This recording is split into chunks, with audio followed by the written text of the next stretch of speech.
High Chancellor Vextara stood before the massive viewing screen in the command center of the hegemony's capital ship. The stars stretched endlessly before him, a familiar sight after 50,000 years of galactic dominance. His empire controlled thousands of worlds, billions of beings, and technology that had remained unchanged for millennia. Why change what was already perfect? Chancellor, called Science Archon Melthara, her voice cutting through his thoughts. We have detected something unusual on the outer rim. Vextara turned, his tall frame casting shadows across the control panels. Define unusual. A new species, sir. They appear to have achieved faster-than-light travel, but their methods are different. The Chancellor raised an eyebrow. In 50,000 years, the hegemony had encountered hundreds of species. All followed the same basic pattern of technological development. They discovered fire, invented the wheel, learned to split atoms, and eventually mastered hyperspace tunnels for travel between stars. It was the natural order of things. Different how? Melthara hesitated. They don't use hyperspace. Tunnels, sir. Our sensors suggest they're folding space itself. Vextara laughed. Impossible. Space cannot be folded. That violates the fundamental laws of physics. That's what I thought too, sir. But the evidence is clear. Meanwhile, millions of miles away, Captain Lee Dae-ho sat in the command chair of the human vessel Soul's Pride. The ship was small by galactic standards, carrying only a crew of 200.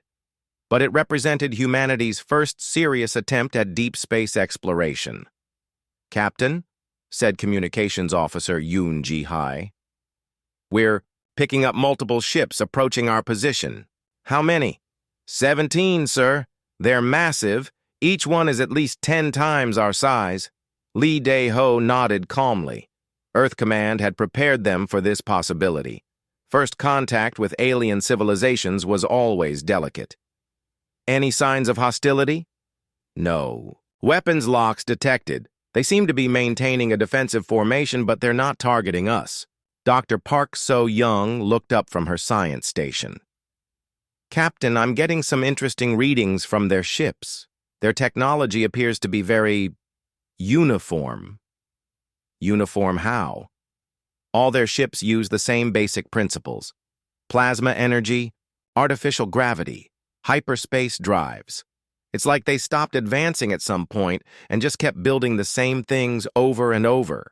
On the Hegemony flagship, War Commander Caldris studied the human ship with growing confusion. Chancellor, this vessel makes no sense. Explain. Look at their hull design. It's too thin to withstand hyperspace stress. Their energy signature is completely wrong for a hyperdrive. And they're not using any defensive shields. Perhaps they're more primitive than we thought, suggested Engineer Prime Rothmanis. Or more advanced, whispered Melthara. Vextara decided it was time for direct contact. He ordered Ambassador Nix Elia to establish communication with the strange vessel. The first conversation between the species was awkward but polite. The humans had developed translation protocols that impressed even the hegemony's linguists. Captain Lee Dae-ho spoke with calm confidence, as if meeting alien empires was routine. We greet you in peace, Lee Dae-ho said through the communication link. I am Captain Lee Dae-ho of the Earth Space Force vessel Soul's Pride. I am Ambassador Nix Elia of the Galactic Hegemony, came the reply. We welcome you to our space. Your species is unknown to us. We're explorers from Earth. We've recently developed the ability to travel between stars. Nixalia felt a surge of superiority, a primitive species taking its first steps into the galaxy. How quaint. We are pleased to make contact with a developing civilization. The hegemony has maintained peace and order in this galaxy for 50,000 years.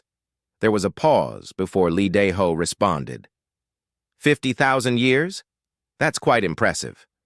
You must have seen many changes in that time. Actually, no. We achieved technological perfection long ago. Our ships, weapons, and cities. have remained essentially the same for the last 20,000 years. When you reach the pinnacle of achievement, there's no need for change. Dr. Park So-young leaned over to whisper to her captain. Sir, that's concerning. A civilization that stops advancing usually starts declining. Lee Dae-ho nodded but kept his voice diplomatic. We would be honored to learn more about your achievements. Perhaps we could arrange a meeting? The hegemony leadership debated the request. Some viewed it as an opportunity to acquire new territory and resources. Others saw it as a chance to study primitive technology. All agreed that these humans posed no threat. We accept your proposal, Nixelia replied. We will send a delegation to your vessel. Actually, Lee Dae-ho said, we'd prefer to meet on neutral ground. Are there any suitable planets in this system? The request puzzled the hegemony leaders. Why would primitives want to meet on equal terms? Usually, new species were eager to board hegemony ships and marvel at their superior technology. 3 days later, both delegations met on a small moon with a breathable atmosphere. The hegemony team arrived in a massive shuttle that gleamed with polished metal and energy fields. The human shuttle was smaller, simpler, and somehow seemed to bend light around its edges. Ambassador Nixelia led the hegemony delegation, accompanied by Science Archon Melthara and several guards. They wore their finest ceremonial armor and carried weapons that hummed with plasma energy. The human delegation was led by Captain Lee Dae-ho, with Dr. Park So-young and Engineer Kim Tae-min. They wore simple uniforms and carried no visible weapons. Welcome, said Lee Dae-ho as the two groups met in a temporary shelter erected by the humans. We bring greetings from Earth and the human species. Nixelia was surprised by the shelter itself. It appeared to be made of some crystalline material that had grown from the ground like a plant. An interesting structure. How long did it take your people to build this? About 30 seconds, replied Kim Tae-min casually. We just programmed the local minerals to arrange themselves into the pattern we needed. The hegemony delegation exchanged glances. Programming minerals? That wasn't possible with any technology they knew. Dr. Park So-young stepped forward with a smile. We're very excited to meet you. It's been decades since we encountered a civilization at your technological level. Our technological level? Melthara couldn't hide her confusion. We represent the most advanced civilization in the galaxy. Oh, we don't doubt your achievements within your framework, Park So-young said gently. But we've developed along different paths. For instance, how do your ships travel between stars? Through hyperspace tunnels, of course. It's the only way to exceed light speed. Fascinating. We tried that approach about 2 centuries ago, but it was too limiting. We found it much more efficient to fold space-time itself. Melthara felt her world shift slightly. You fold space-time? It's really quite simple once you understand the math. Instead of going around the universe, we bring our destination to us. Engineer Prime Roth Manus spoke up. That's impossible. Space cannot be manipulated directly, Kim Tae-min looked genuinely puzzled. Why not? Space-time is just another form of matter and energy. Once you understand the quantum foundations, it's as easy to shape as anything else. The human engineer reached into his pocket and pulled out what looked like a small metal cube. He pressed one side, and the cube unfolded into a complex device covered in lights and moving parts. This is a basic space-time manipulation tool, he explained. We use it for ship repairs, construction, even cooking. Watch. He pointed the device at a pile of rocks nearby. The rocks began to glow and reshape themselves, forming a perfect sculpture of the soul's pride in miniature. The hegemony delegation stared in stunned silence. They had just witnessed matter being reshaped at the atomic level, in real time, with a handheld device. How? Whispered Melthara. Quantum field manipulation, explained Dr. Park So-young. We learn to work with matter at the subatomic level. It opens up incredible possibilities. Ambassador Nixelia felt a growing sense of unease. These humans spoke about impossible technologies as if they were common tools. Either they were lying, or the hegemony's understanding of what was possible was fundamentally wrong. "Perhaps we should return to our ships," she suggested. "We have much to discuss." As the delegations prepared to leave, Captain Lee Dae-ho made one final comment. "We hope this is the beginning of a long friendship between our species. Earth is always interested in meeting civilizations that are ready to take the next step forward. The next step forward." The words echoed in Vextara's mind as he received the report from his delegation. For 50,000 years, the hegemony had believed they had already taken all the steps. But what if they had stopped climbing while the mountain still stretched endlessly above them? High Chancellor Vextara paced the length of his private chambers, his mind struggling to process the reports from the first contact meeting. The humans claimed to manipulate space-time itself, but that was impossible. 50,000 years of hegemony science had proven that certain things simply could not be done. "Chancellor," came Melthara's voice through the communication system, "the humans have made a request." "What do they want?" "Their engineer, Kim Tae-min, wishes to visit one of our ships. He says he wants to demonstrate some of their technology in a controlled environment." Vextara stopped pacing. This could be the opportunity to expose the humans as frauds. No primitive species could possess technology beyond hegemony understanding. "Grant the request, but take every precaution." 3 hours later, Engineer Kim Tae-min stood in the main laboratory of the hegemony flagship. He looked around with genuine curiosity, examining their equipment like a child in a museum. The comparison made Engineer Prime Rothmanis uncomfortable.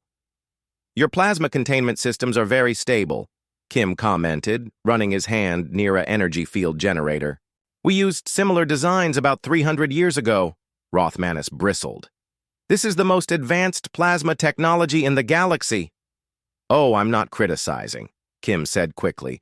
"It's actually quite elegant in its simplicity. Very reliable. Science." Archon Melthara stepped forward. "You mentioned wanting to demonstrate your technology." "Yes, but I should warn you, some of this might seem strange at first. Our development path was quite different from yours." Kim reached into his pack and pulled out several small devices. They looked deceptively simple, like toys made by a child. The hegemony scientists exchanged glances. This was what humanity considered advanced technology? "First, I'll show you our basic communication system," Kim said, holding up 2 small crystals. "These are quantum entangled. Watch." He handed one crystal to Melthara and kept the other. When he spoke into his crystal, his voice came out of hers instantly, with no delay. "Impressive," said Melthara, "but we have faster-than-light communication through hyperspace relays." "Yes, but your system has a delay," Kim explained. "Even hyperspace signals take time to travel. These crystals are connected at the quantum level. The communication is truly instantaneous regardless of distance." Rothmanis studied his instruments. "That's impossible. Information cannot travel faster than light." "It doesn't travel at all," Kim said patiently. "The crystals share the same quantum state. When I change one, the other changes automatically. It's not traveling. It's the same thing existing in 2 places." The hegemony scientists looked confused. Their understanding of quantum mechanics was basic compared to their mastery of plasma and energy fields.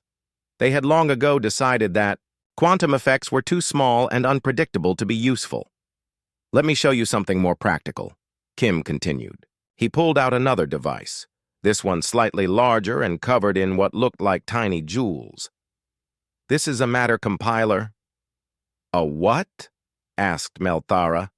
"It can create almost anything from basic elements. What would you like me to make?" Rothmanis thought for a moment, then picked up one of their most advanced plasma rifles. "Can you make one of these?" Kim studied the weapon for about 30 seconds, then pointed his device at a pile of metal scraps in the corner of the lab. a soft blue. Light surrounded the scraps, and they began to move and reshape themselves. Within moments, an exact copy of the plasma rifle had formed. The hegemony scientists stared in shock. Rothmanis picked up the copy and examined it closely. It was perfect down to the smallest detail, including internal components that Kim shouldn't have been able to see. "How did you know the internal structure?" he whispered. "The scanner function," Kim explained, pointing to one of the jewel-like objects on his device. "It reads the quantum structure of matter. Everything has a unique quantum signature. But this would take our best factories weeks to produce." "Really? We usually make these for our children's toy collections. The quantum assemblers can build anything once they understand the pattern." Dr. Park So-young, who had been quietly observing, spoke up. "Perhaps we should show them the probability field generator." Kim brightened. "Oh yes, they'll find this interesting." He pulled out yet another device, this one glowing with soft green light. "This manipulates probability fields in local space." "Probability fields?" Melthera asked weakly. "Every event has a certain chance of happening," Park So-young explained. "This device can alter those chances within a limited area." War Commander Caldris, who had been watching suspiciously from the corner, stepped forward. "That's not technology. That's magic." "I understand the confusion," Kim said sympathetically. "But probability is just another force of nature, like gravity or electromagnetism. Once you understand how it works, you can engineer it." To demonstrate, Kim activated the device and pointed it at Caldris's weapon. "Try to fire your plasma rifle." Caldris raised his weapon and pulled the trigger. Nothing happened. He checked the energy levels, full power. He checked the targeting system, functioning perfectly. But the weapon simply would not fire. "What did you do?" he demanded. "I increased the probability of component failure to near certainty," Kim explained. "The weapon is fine, but the chance of all its systems working together at the same moment is now essentially zero." Caldris tried his weapon again and again. Each time, something different went wrong. The energy cell would disconnect, or the plasma chamber would misalign, or the trigger mechanism would stick. Never the same failure twice, but always something. "This is witchcraft," he said, backing away. "Actually, it's quite scientific," Park So-young said. "We've been studying probability mathematics for over a century. It's based on quantum uncertainty principles scaled up to macro events." Kim deactivated the device, and Caldris's weapon immediately began working normally again. The war commander looked at the humans with a mixture of fear and awe. "There's one more thing I'd like to show you," Kim said, producing a device that looked like a simple headband. "This is a consciousness interface." "What does it do?" asked Melthera, though she wasn't sure she wanted to know. "It allows direct neural connection to computer systems. Instead of using physical controls, you can think your commands directly to the machine." Before anyone could object, Kim placed the device on his head. Immediately, every screen in the laboratory began displaying information at incredible speed. The lights dimmed and brightened in complex patterns. The air circulation system played a brief melody. "I'm connected to your ship's computer," Kim announced. "It's quite sophisticated, though the programming language is a bit archaic." Rothmanis rushed to his control panel. "That's impossible. Our computer systems are completely isolated." "From physical intrusion, yes," Kim agreed. "But consciousness operates on quantum fields. The interface allows my thoughts to interact directly with the ship's quantum processes." "Get out of our systems," Caldris shouted. "Of course," Kim said politely, removing the headband. All the displays returned to normal. "I wasn't accessing anything sensitive, just basic environmental controls." The hegemony scientists stood in stunned silence. They had just witnessed a single human casually demonstrate 4 technologies that completely violated their understanding of what was possible. "How?" whispered Melthera.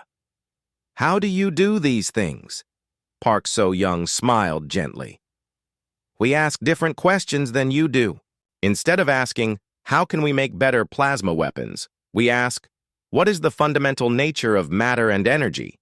Instead of, how can we build faster ships, we ask, what is space and time, really?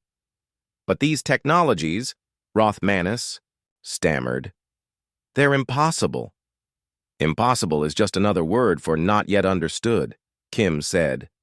Everything seems impossible until someone figures out how to do it. Melthara felt something breaking inside her mind.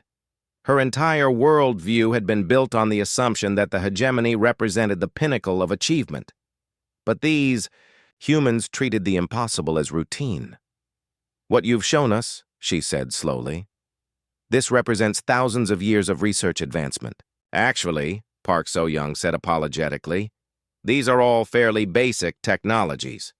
We developed most of them in the early stages of our expansion into space.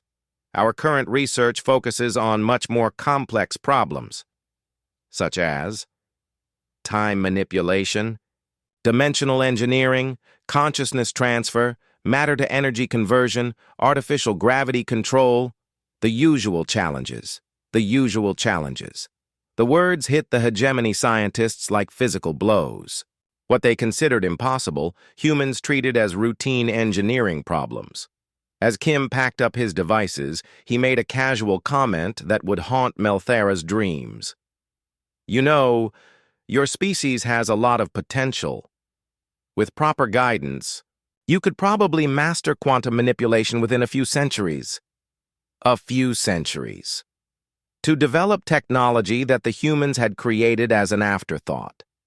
After the demonstration ended and Kim returned to his ship, the hegemony leadership gathered for an emergency meeting. No one spoke for several minutes. Finally, Vexitara broke the silence. Options. We could demand they share their technology, suggested Caldris. And if they refuse? Another long silence. Chancellor, Melthara said quietly, I don't think we're dealing with a primitive species. Then what are we dealing with? Gods. The Emergency Council chamber had never felt so small to High Chancellor Vextara. Around the circular table sat the most powerful beings in the galaxy, military commanders who had conquered star systems, scientists who had unlocked the secrets of hyperspace, and administrators who governed billions of lives. Today, they all looked like frightened children. Let me understand this correctly, said Fleet Admiral Zixandor, his voice carefully controlled. A single human engineer disabled Caldris's weapon by manipulating probability itself? War Commander Caldris nodded grimly. The weapon was functional. All systems showed green, but it simply would not fire. Every time I tried, something different went wrong. That's not possible, insisted General Morthak. Weapons either work or they don't. There's no middle ground.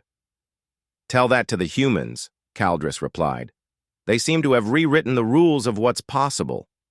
Science Archon Melthara had been strangely quiet since returning from the demonstration. Now she spoke, her voice hollow. We need to consider the strategic implications of what we witnessed. Explain, ordered Vexitara.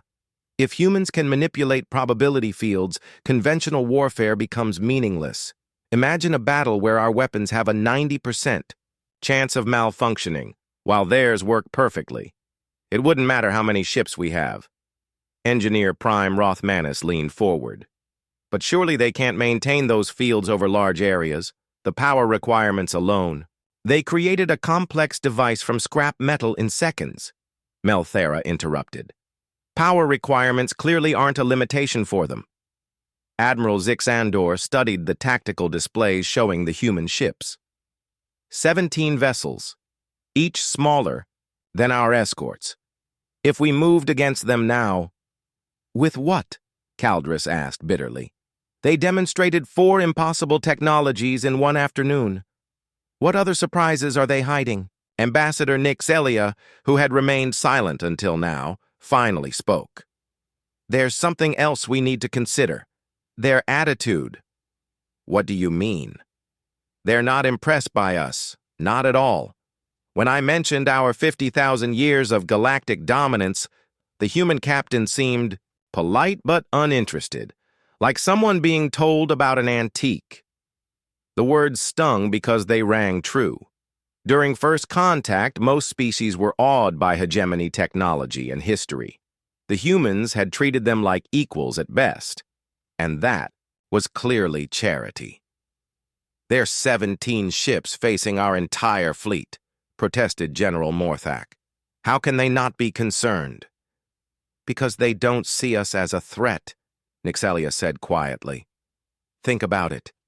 We surround them with hundreds of warships, and they suggest meeting on neutral ground. They board our flagship with no weapons or guards. Either they're incredibly naive or they know something we don't," finished Vexatara. The Chancellor activated the central display, showing a tactical overview of the region. Red dots marked hegemony vessels, hundreds of them, representing the finest military technology in the galaxy. Blue dots marked the human ships, just 17 small vessels. Melthara, your assessment. If these humans wanted to attack us, what are their capabilities? The Science Archon was quiet for a long moment. "I don't know," she finally admitted. "Their technology operates on principles we don't understand. They could have weapons we can't detect, defenses we can't penetrate, or capabilities we can't imagine." That's not an answer. It's the only honest answer I can give. We're like insects trying to understand starships.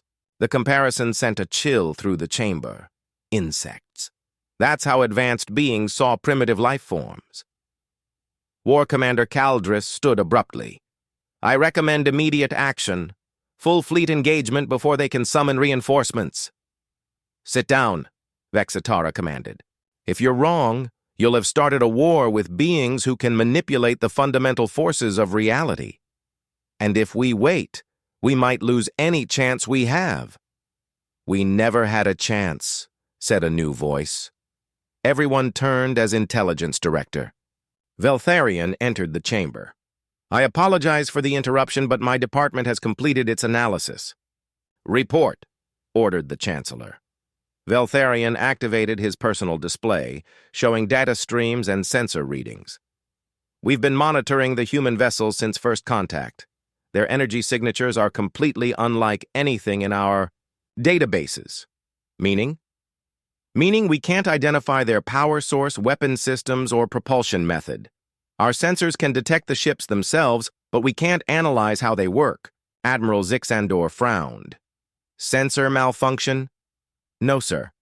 The sensors are working perfectly. The human technology simply doesn't operate on principles our instruments can measure." General Morthak slammed his fist on the table. "This is ridiculous. Technology is technology. Physics is physics." "Is it?" asked Melthara softly.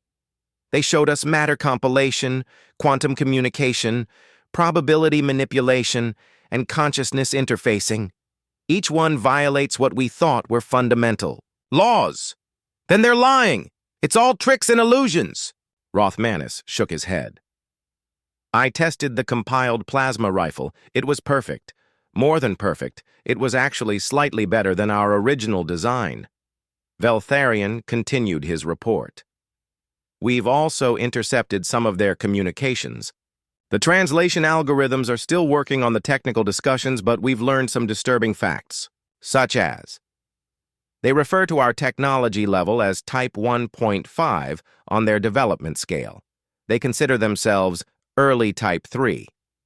The silence that followed was deafening. A development scale where the hegemony, masters of the galaxy for 50 millennia, ranked as barely advanced. There's more," Veltharion continued reluctantly. "Our long-range sensors have detected quantum signatures throughout this entire sector. The humans aren't just 17 ships. They've been scanning our territory extensively."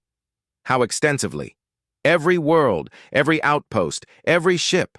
They have complete tactical knowledge of our positions and capabilities." War Commander Caldris felt his blood turn cold. "How long have they been watching us?" "Unknown. but the quantum signatures suggest a surveillance network that's been in place for some time.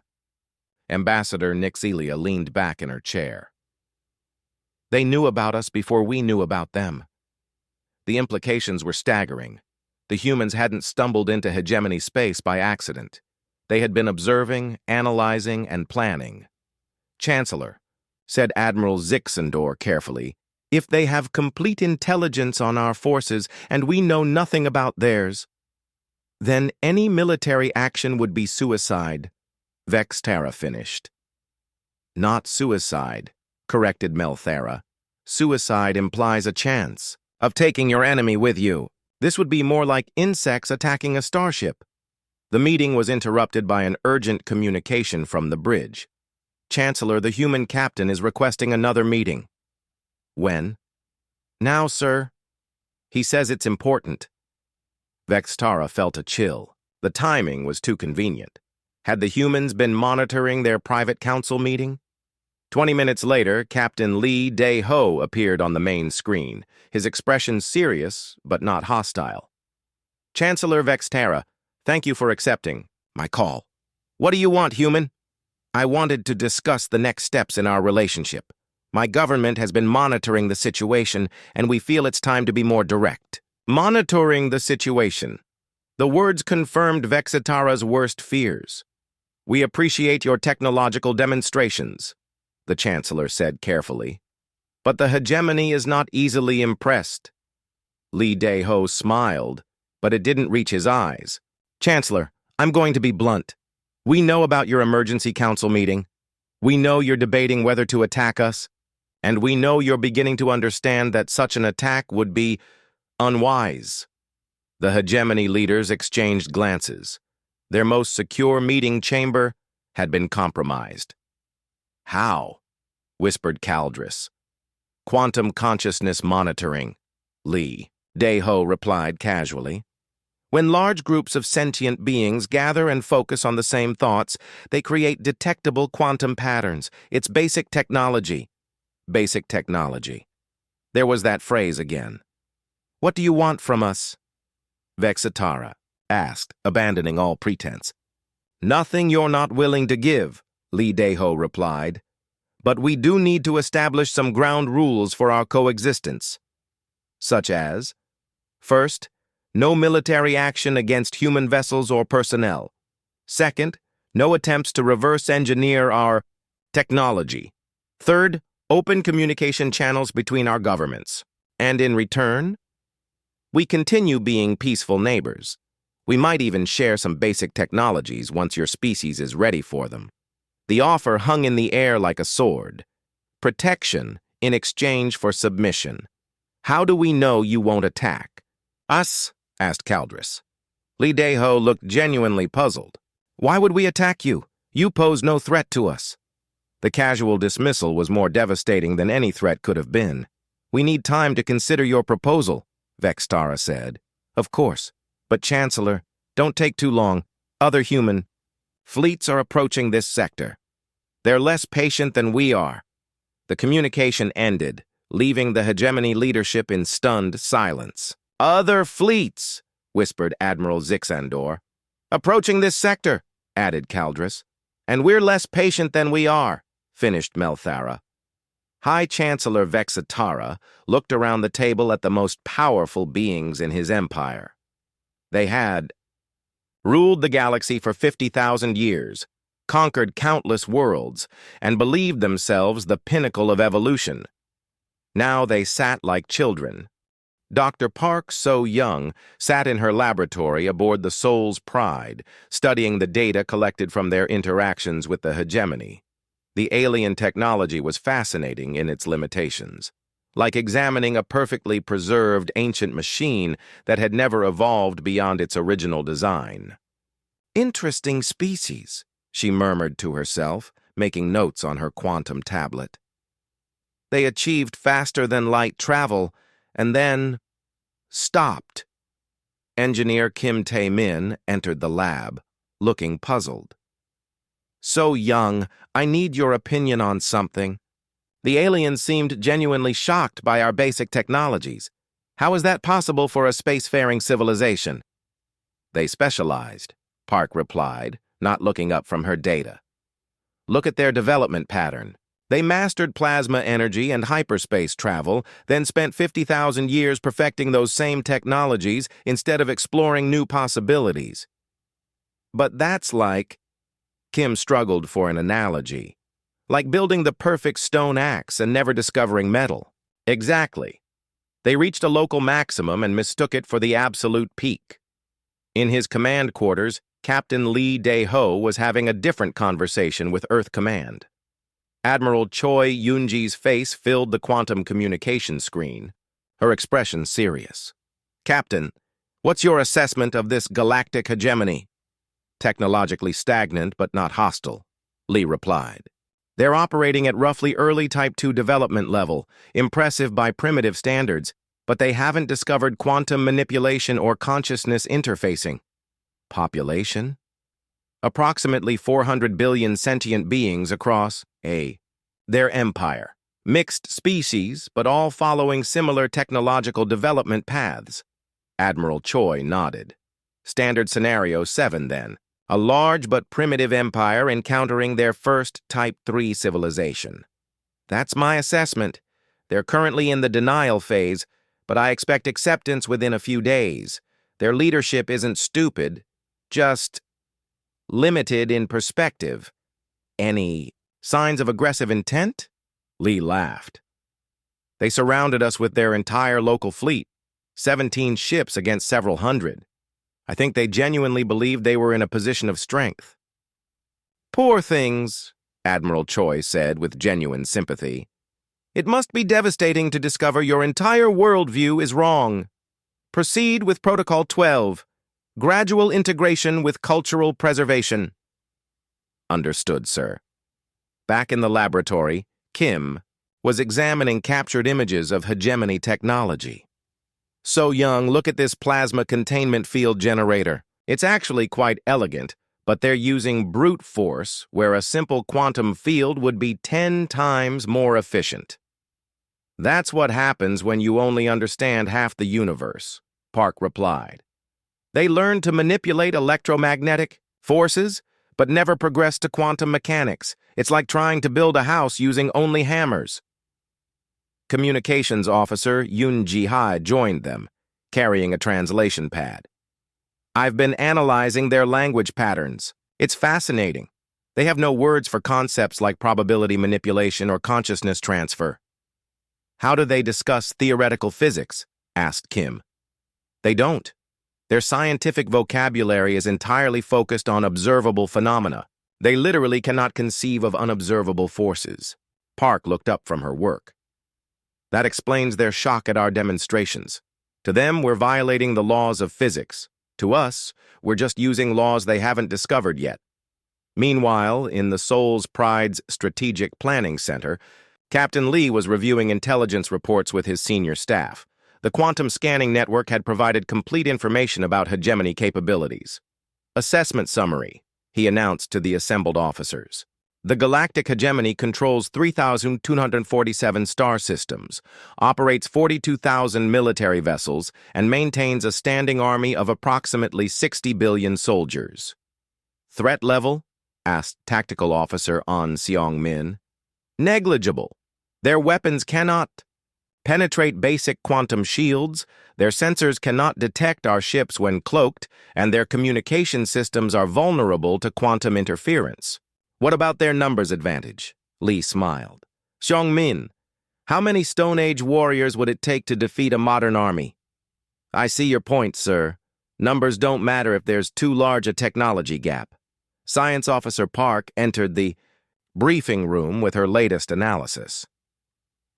Captain, I've completed my study of their technological development pattern. The results are sad. Explain. They've been trapped in a developmental dead end for 20,000 years.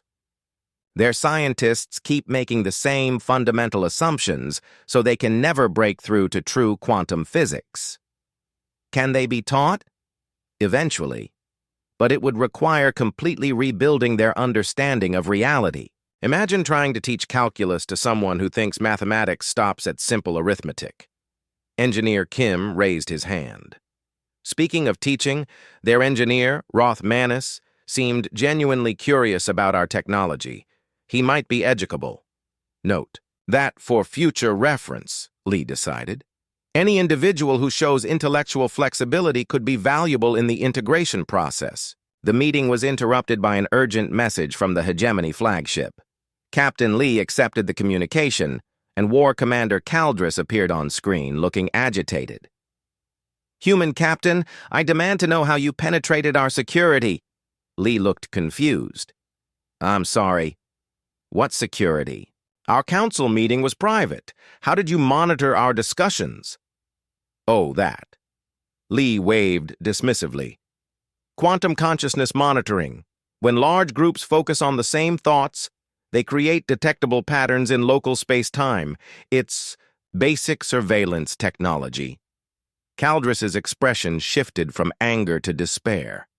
"Basic surveillance? Commander, is there a problem? Your people seem distressed by routine technological capabilities." "Routine," Caldris whispered.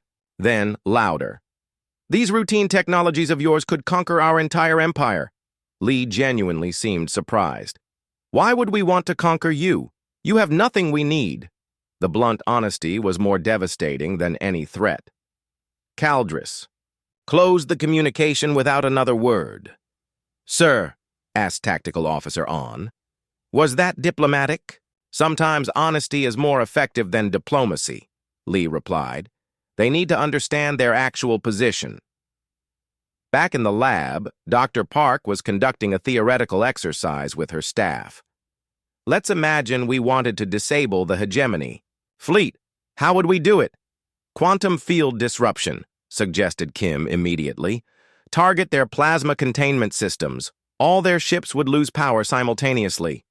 "Probability manipulation," offered another engineer. "Make their hyperspace drives fail at the worst possible moments." "Consciousness interference," added Yoon. "Confuse their navigation systems by disrupting the crew's ability to think clearly."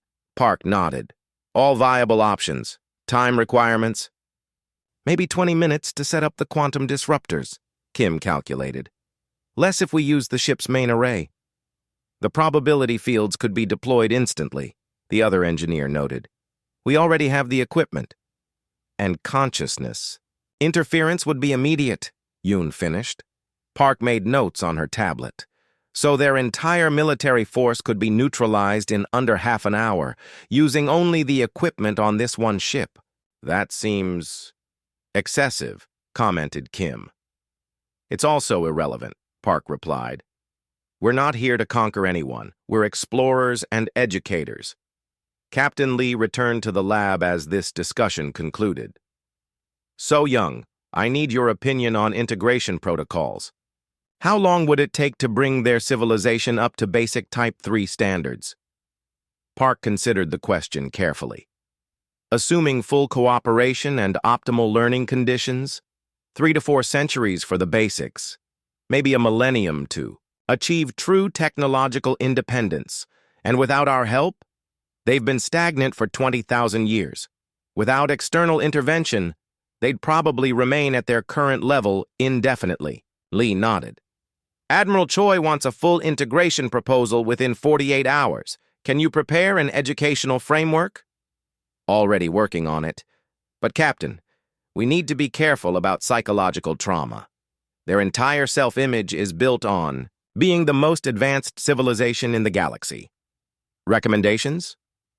"Gradual revelation.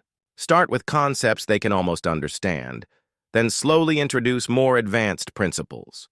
And emphasize that they're not stupid, just educated within a limited framework." Engineer Kim looked up from his work. "Captain, I've been thinking about their engineer, Roth Manus. He seems genuinely curious, rather than just frightened. Your point? Maybe we could offer to teach a small group of their scientists. Start with the ones who show intellectual flexibility." "Interesting idea. Draft a proposal." As the meeting broke up, Communications Officer Yoon made one final observation. "Sir, I've been monitoring their fleet communications.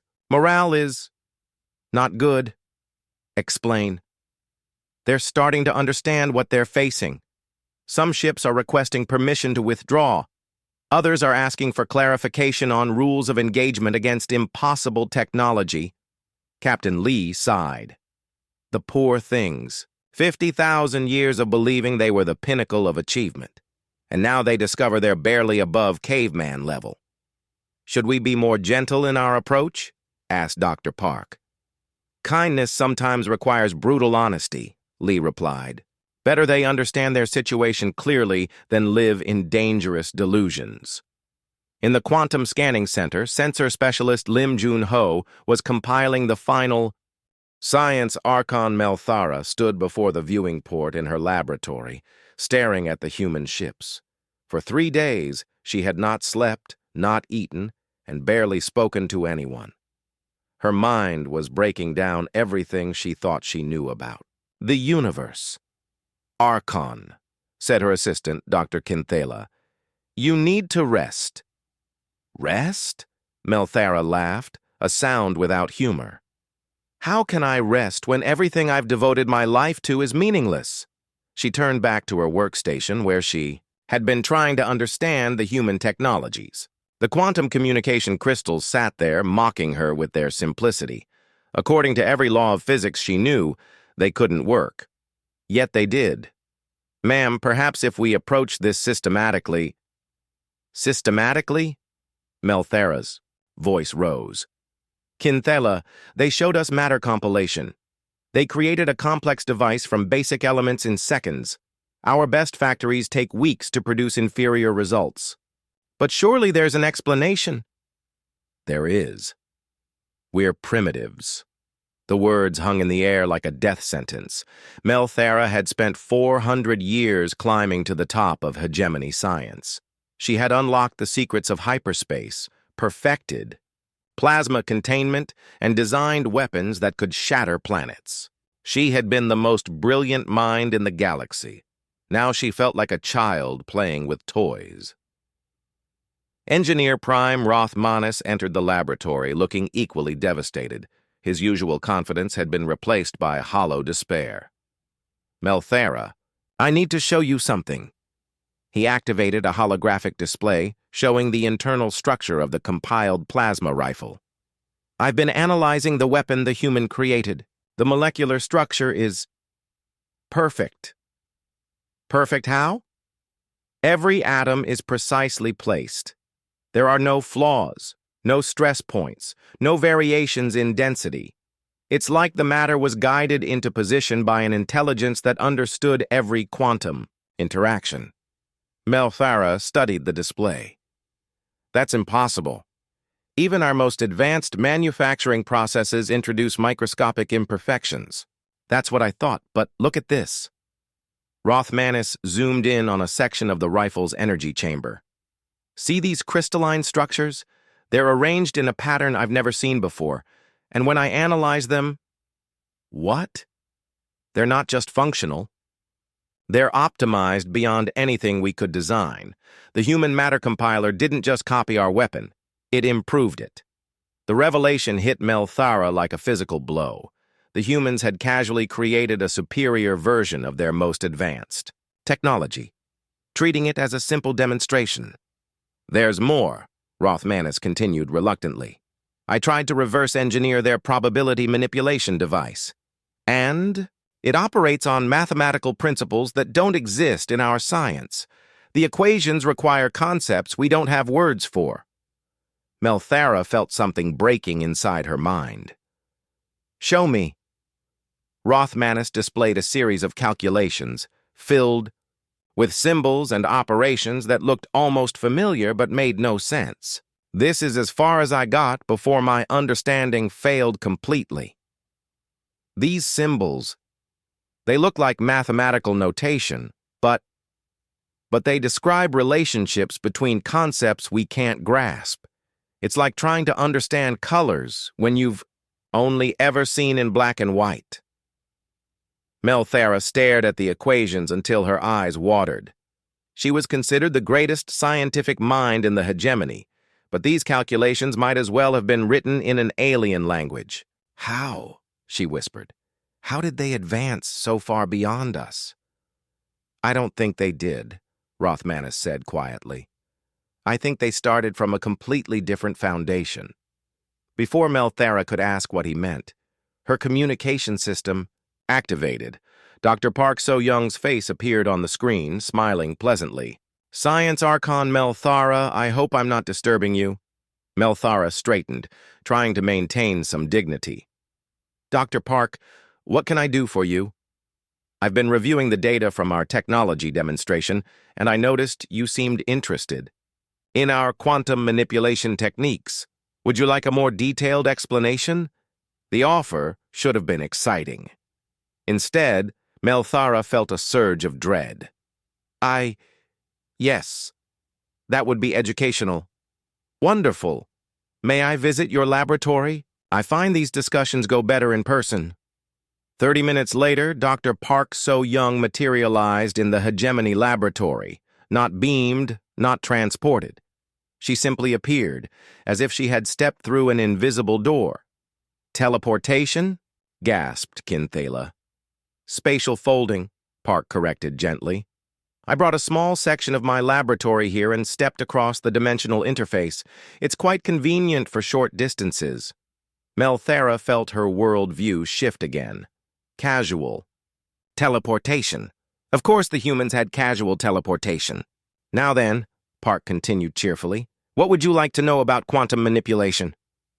Everything, Melthara said desperately. How do you control probability? How do you compile matter? How do you manipulate space-time itself? Park's expression became more serious. Melthara, may I speak frankly? Please. Your species is trapped in classical physics. You understand matter and energy at the macro level, but you've never progressed to quantum mechanics. We know about quantum mechanics. Particles, waves, uncertainty principles. You know about them, but you don't understand them, Park corrected, gently. You treat quantum effects as inconvenient side effects rather than fundamental tools. Park approached Melthara's workstation and examined the failed reverse engineering attempts. May I? With Melthara's permission, Park began making modifications to the equations, adding symbols and operations that somehow made the impossible calculations work. The problem with your approach, Park explained as she worked, is that you're trying to understand quantum mechanics using classical mathematics. It's like trying to describe music using only colors. But these new symbols you're adding, what do they represent? Quantum relationships, probability cascades, dimensional intersections. Park paused, seeing the confusion on Melthara's face. I'm sorry, you don't have concepts for these things in your science. Can you teach us? Park considered the question carefully. It would require completely rebuilding your understanding of reality from the ground up. Everything you think you know about physics would have to be discarded and relearned. How long would that take? For you personally? Given your obvious intelligence and dedication, perhaps 20 to 30 years to grasp the basics? 20 to 30 years. To grasp the basics of what humans considered elementary science, Rothmanis spoke up from across the room. Dr. Park, your matter compilation technology, how does it work? Quantum field manipulation at the atomic level, Park replied. We use consciousness-directed probability fields to guide quantum interactions, essentially thinking matter into the desired configuration. Thinking matter into configuration? Consciousness operates on quantum fields. With proper training and equipment, thoughts can directly influence quantum events. It's really quite straightforward once you understand the underlying principles. Melthara felt her mind reeling. You're saying consciousness itself is a technology? Not. Technology, a natural force like gravity or electromagnetism. We just learned to engineer it. The casual tone made it worse. Park was describing reality warping capabilities as if they were basic engineering principles. Dr. Park, Melthara said slowly, what level of understanding would we need to achieve consciousness engineering? Oh, that's fairly advanced. You'd Need to master quantum mechanics first, then probability mathematics, then dimensional theory. Consciousness engineering is typically a third-year university subject. Third-year university.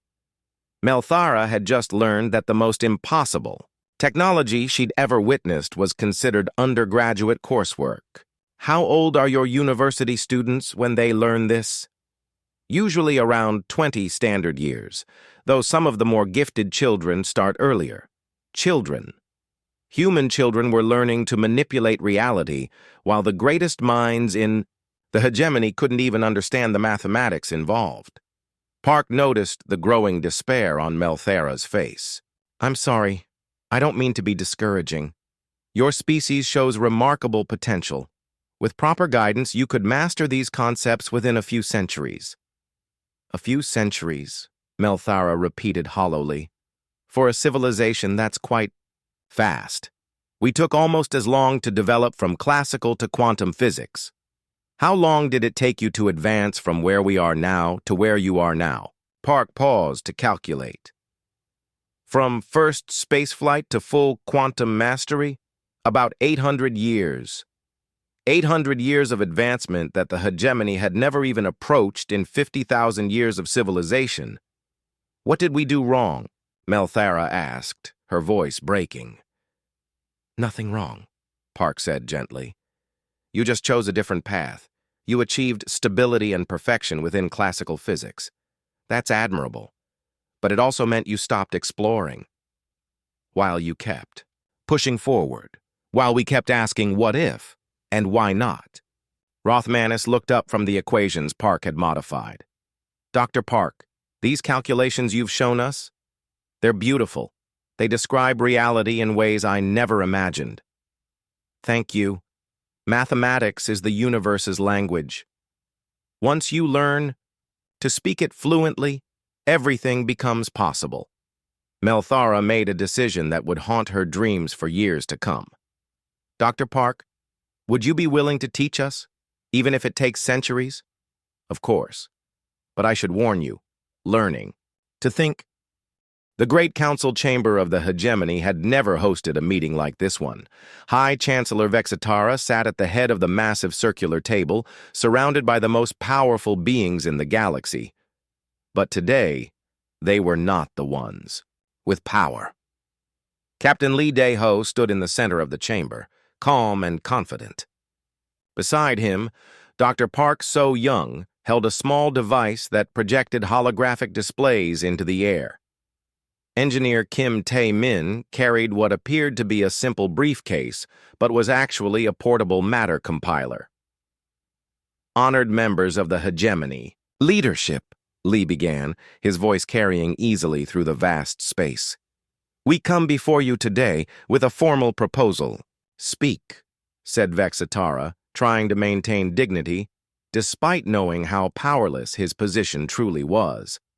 Earth recognizes the galactic hegemony as a significant civilization with 50,000 years of history and culture. We respect your achievements and your people's contributions to galactic development. The diplomatic words offered some comfort, but everyone in the room knew they were just polite preface. However, Lee continued, recent events have demonstrated a significant technological disparity between our civilizations. This creates both opportunities and responsibilities. Dr. Park activated her device, filling the chamber with a three-dimensional map of the galaxy. Blue areas marked human-controlled territory, red showed the hegemony, and green indicated other known civilizations. This is the current political situation, Park explained. As you can see, humanity controls 17% of the galaxy, you control 28%, and various other species control the remainder. War Commander Caldris studied the display. Your territory appears much smaller than ours.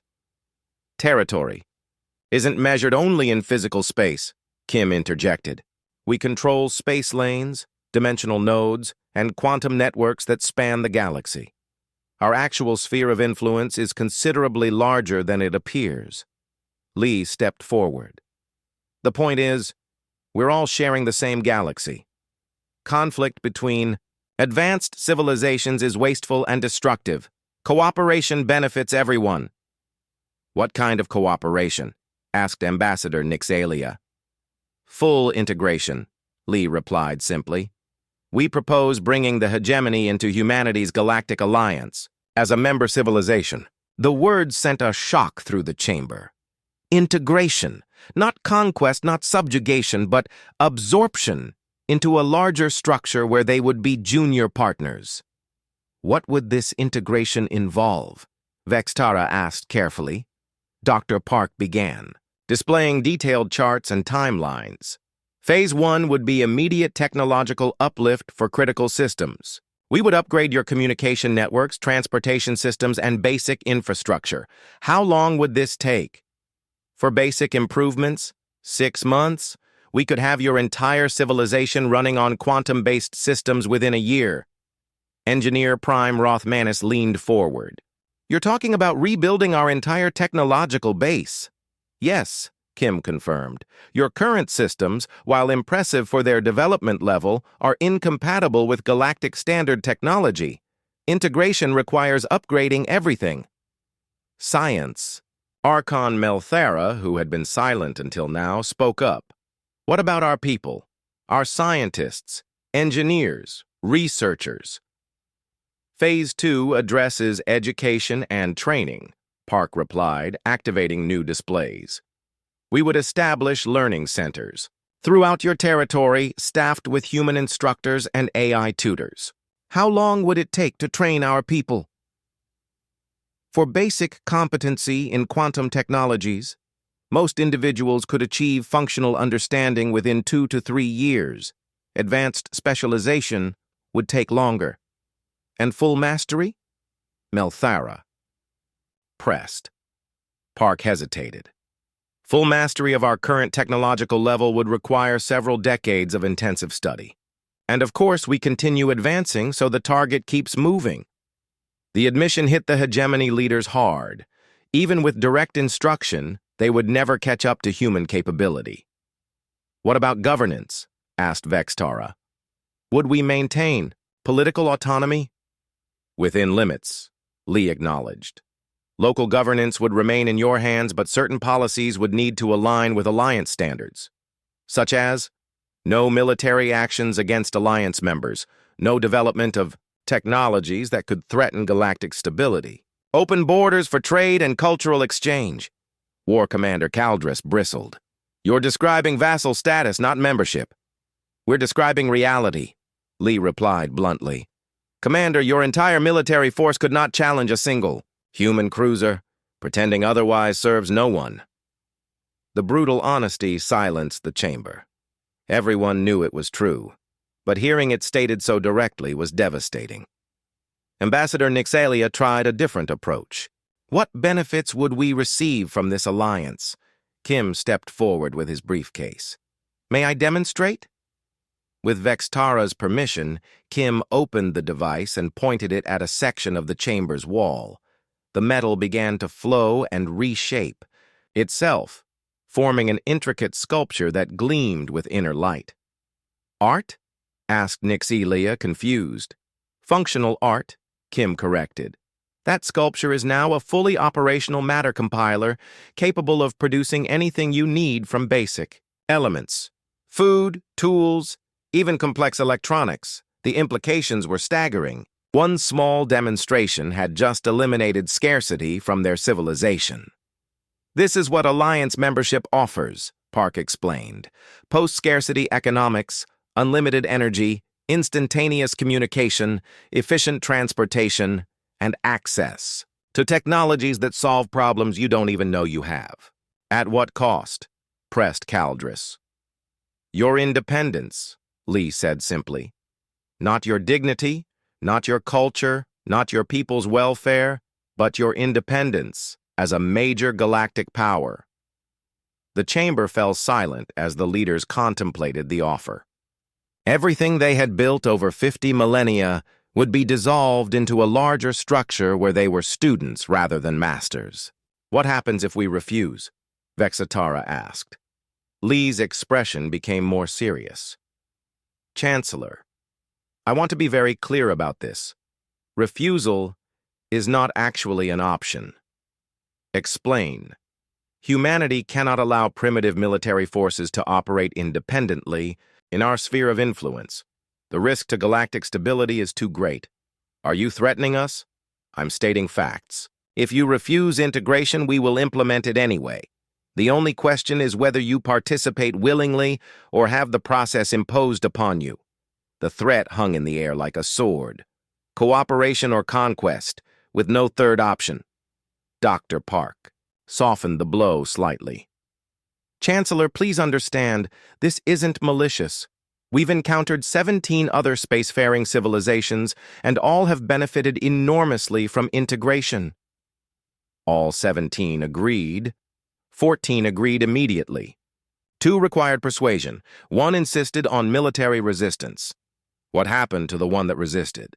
Their fleet was disabled in 47 minutes. No casualties, but they lost all space-based infrastructure. We rebuilt everything better than before, but the transition was much more traumatic. Melthera found her voice. Dr. Park, you mentioned other civilizations. How advanced were they compared to us? Most were at similar development levels. One was actually more advanced than you in some areas. They had developed basic AI consciousness and genetic engineering, and they all accepted this integration.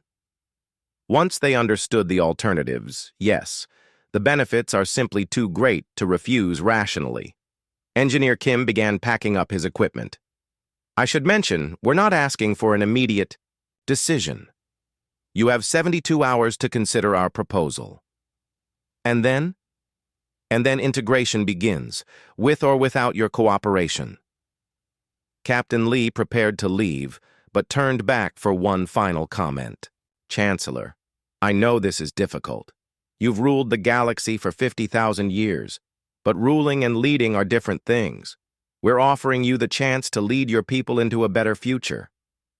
As junior partners in your empire. As students in a classroom that spans the galaxy, Lee corrected. Everyone starts as a student, even we're still learning. Learning from whom? Lee smiled mysteriously. That's a conversation for after integration. Let's just say that humanity isn't the most advanced civilization we've encountered. The revelation sent another shock through the chamber. There were beings even more advanced than the humans? After the human delegation left, the hegemony leaders sat in stunned silence for several minutes.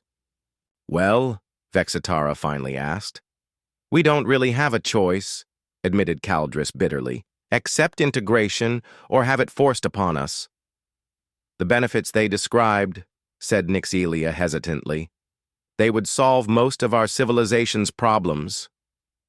The cost of our sovereignty, Caldris replied. What sovereignty? Melthera asked. They can disable our entire fleet in under an hour. They can monitor our private conversations. They can teleport into our most secure facilities. We lost our sovereignty the moment they arrived.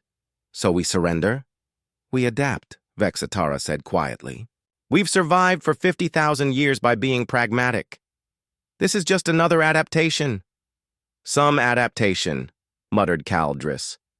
From rulers of the galaxy to students in somebody else's school. Better students than corpses, Melthera pointed. Out.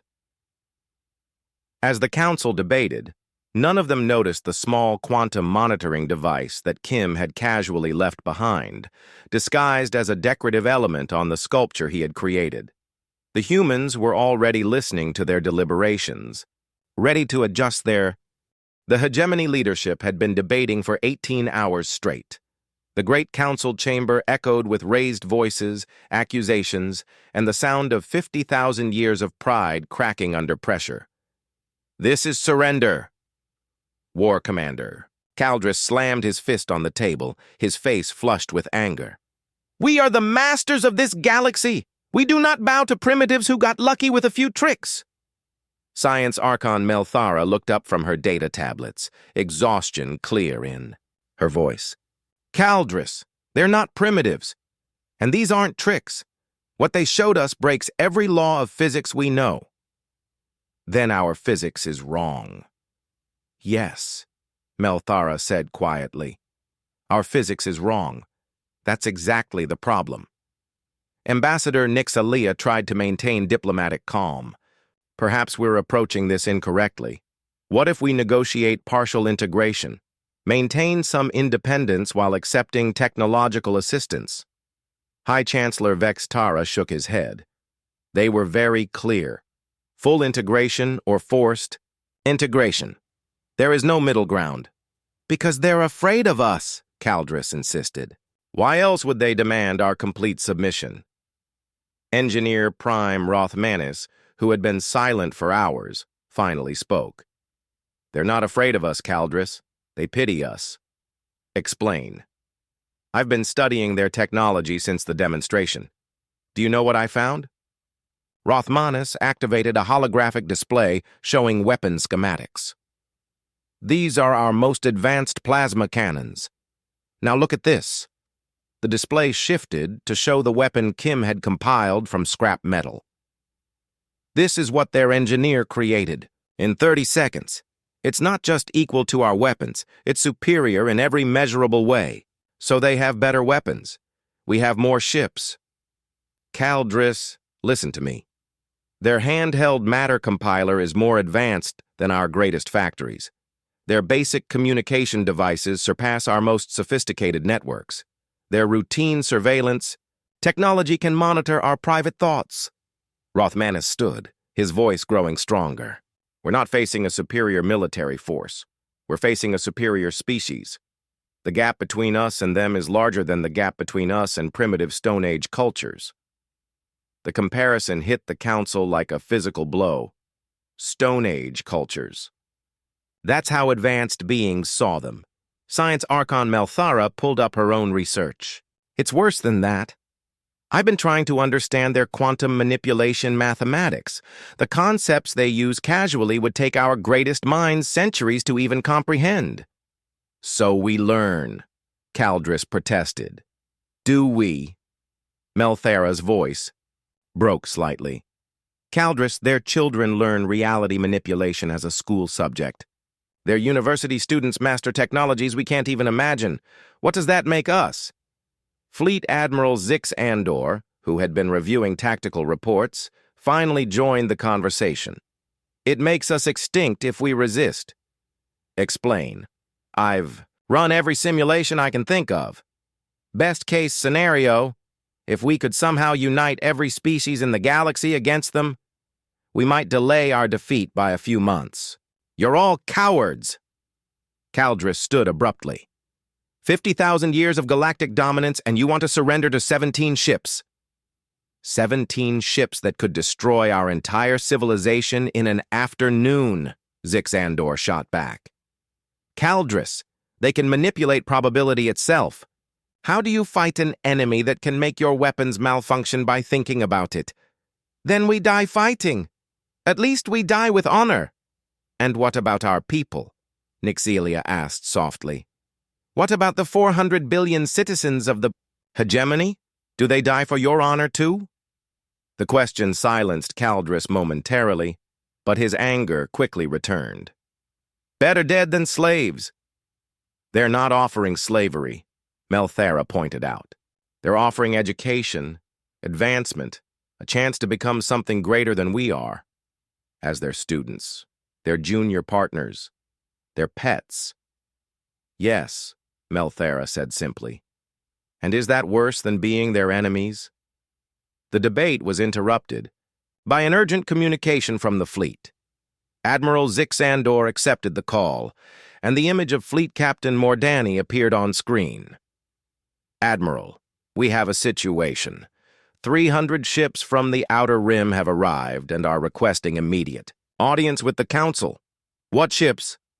Admiral Telvaran's task force. They're demanding to know why we haven't destroyed the human intruders. Vextara cursed under his breath.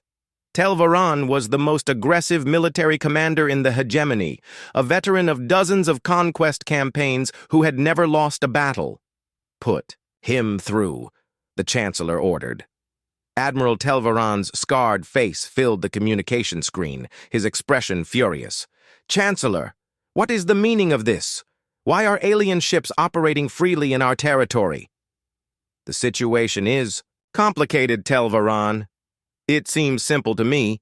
17 alien vessels have invaded our space. Why haven't they been destroyed?" Caldris leaned into the communication pickup. "Telvaran, these humans have advanced technology. The Council is considering diplomatic solutions." "Diplomatic solutions?" Telvaran's voice rose. "Since when do we negotiate with invaders? I'm bringing my fleet to your position. We'll show these aliens what happens when they challenge the hegemony." "Telvaran, wait!" Vextara called, but the communication had already ended. Melthara looked up from her instruments. 300 more ships won't make any difference." "But Telvaran doesn't know that," Zixandor pointed out. "He's operating under the assumption that more firepower equals victory." "Should we warn the humans?" asked Nyxelia. "Warn them of what?" Rothmanis laughed bitterly. 300 ships versus 17? I'm sure they're terrified." Meanwhile, aboard the Soul's Pride, Captain Lee Dae-ho was receiving reports from his sensor operators. "Captain, we're detecting a large fleet approaching. Our position, 300 vessels, heavily armed." 1 year later, Science Archon Melthara stood in what had once been her laboratory aboard the Hegemony flagship. The room was unrecognizable. Where primitive plasma containment units had once hummed with crude energy, quantum field generators now sang with the harmony of manipulated spacetime itself. "Beginning Quantum Manipulation Training Session 17, announced the AI tutor, its consciousness interface allowing direct knowledge transfer into her mind. "Today we will explore dimensional folding at the microscopic level." Melthara activated her new neural implant, feeling the familiar rush of information flowing directly into her thoughts. A year ago, the idea of machine consciousness interfaces would have seemed like magic.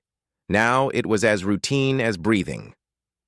"Archon Melthara," said her former assistant, now called Student Kinthela, "the probability calculations for today's experiment are ready for your review." Melthara smiled, remembering when probability had been an abstract mathematical concept rather than a tool she could hold in her hands. "Upload them to my consciousness buffer. I'll review them during the next learning phase." The transformation of hegemony society had been swift and comprehensive. Human matter compilers had rebuilt every city, every ship, every tool according to quantum-based principles. The change was so complete that most citizens could barely remember how primitive their old technology had been. On the bridge of what was now called the Integration Command Ship, former High Chancellor Vexitara served as regional administrator. Under the guidance of Captain Lee Dae-ho, the human remained respectful of local customs while ensuring galactic standards were maintained. "Administrator Vextara," Lee said, reviewing daily reports, "your people's adaptation rate is remarkable. Integration usually takes 3 to 4 years, but you're ahead of schedule on every metric. Perhaps because we had no choice but to adapt?" "Quickly," Vexitara replied with bitter humor. "Or perhaps because your people are more resilient than you gave them credit for."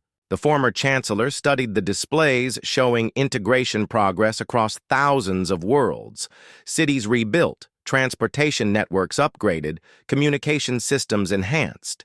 In 1 year, the humans had accomplished infrastructure improvements that would have taken the hegemony centuries. "Captain, may I ask you something?" "Of course. When you first arrived, you knew exactly how this would end, didn't you? The demonstrations, the negotiations, the integration, it was all planned from the beginning." Lee considered the question carefully. "We had 17 previous integration experiences to draw from. Yours followed a very predictable pattern." "Predictable how?" "Initial contact, technological demonstration, strategic assessment, offer of integration, internal debate, resistance attempt, acceptance. Every spacefaring civilization goes through similar stages when they encounter truly advanced technology." Even the resistance attempt? Especially that. Proud civilizations always need to test their strength against the impossible. It's how they learn to accept their new reality. Vexatera felt a mixture of admiration and resentment at the casual efficiency with which humanity managed galactic politics. And if we had continued to resist? Then we would have proceeded with forced integration, rebuilt your civilization anyway, and provided additional psychological counseling for the trauma. The outcome would have been identical, just more difficult for everyone involved. Meanwhile, in the Advanced Learning Center that had replaced the old military academy, former War Commander Caldris was undergoing his own transformation. The proud military leader who had wanted to die fighting now studied consciousness engineering under the patient guidance of Dr. Park So-young. "Commander, you're still thinking in terms of force versus force," Park explained gently. "In quantum combat, physical strength is irrelevant. Victory goes to whoever can manipulate probability most effectively." Caldris struggled with concepts that his military training had never prepared him for. But if consciousness can control reality directly, what's to stop someone from simply willing their enemies out of existence? "Quantum ethics," Park replied. "Consciousness manipulation comes with built-in safeguards. You literally cannot use these abilities to cause unnecessary harm. The universe itself prevents it." The universe has ethics? Consciousness and reality are connected at the quantum level. When you gain the ability to manipulate probability, you also gain an understanding of the consequences. It becomes psychologically impossible to cause massive suffering. The explanation still made little sense to Caldris, but he was beginning to accept that his understanding of reality had been fundamentally limited. 6 months of human education had taught him more about the universe than 60 years of hegemony military service. In the Cultural Preservation Center, Ambassador Nix Elia worked with human specialists to ensure that hegemony art, literature, and philosophy survived the technological transformation. It was delicate work, translating ancient concepts into frameworks that remained meaningful in a post-scarcity civilization. "The challenge," explained human cultural specialist Dr. Kim Min-jun, "is maintaining cultural identity while adapting to completely new possibilities. When matter compilers can create anything you imagine, what happens to the traditional meaning of craftsmanship?" "Our artisans are adapting," Nixilia reported. "They're learning to work with quantum materials, creating art that exists in multiple dimensions simultaneously." "And your philosophers?" "They're struggling. 50,000 years of philosophy based on the assumption of universal scarcity becomes irrelevant when scarcity no longer exists. That's normal. Most civilizations need 2 to 3 generations to develop post-scarcity philosophical frameworks." Nixilia looked out at the transformed cityscape beyond the center's windows. Where once massive industrial complexes had belched smoke and noise, quiet matter compilers now produced everything the population needed from recycled atmospheric matter. "Dr. Kim, may I ask you about humanity's own development? Did you go through this same transition? From scarcity to abundance?" "Yes, about 600 years ago. Our philosophers struggled with the same questions." "And how did you resolve them?" Kim smiled. "We learned to ask different questions. Instead of, 'How do we survive?' we began asking, 'How do we grow?' Instead of, 'What can we afford?' we asked, 'What should we become?'" Engineer Prime Rothmanis had perhaps undergone the most dramatic transformation. His expertise in primitive plasma technology had been replaced by mastery of quantum field manipulation. More importantly, his consciousness had been enhanced with AI integration, allowing him to think at superhuman speeds. "The interesting thing about your species," his AI partner explained through their shared consciousness link, "is how quickly you adapt once you abandon your limiting assumptions." "Were our assumptions really so limiting?" Rothmanis asked, through thought rather than speech. "Consider this. You spent 20,000 years perfecting plasma containment while never questioning. whether plasma was the most efficient energy source. Humans mastered plasma in their first century of space travel and moved on to quantum energy manipulation. Because we assumed we had already found the best solutions. Because you confused optimization with innovation.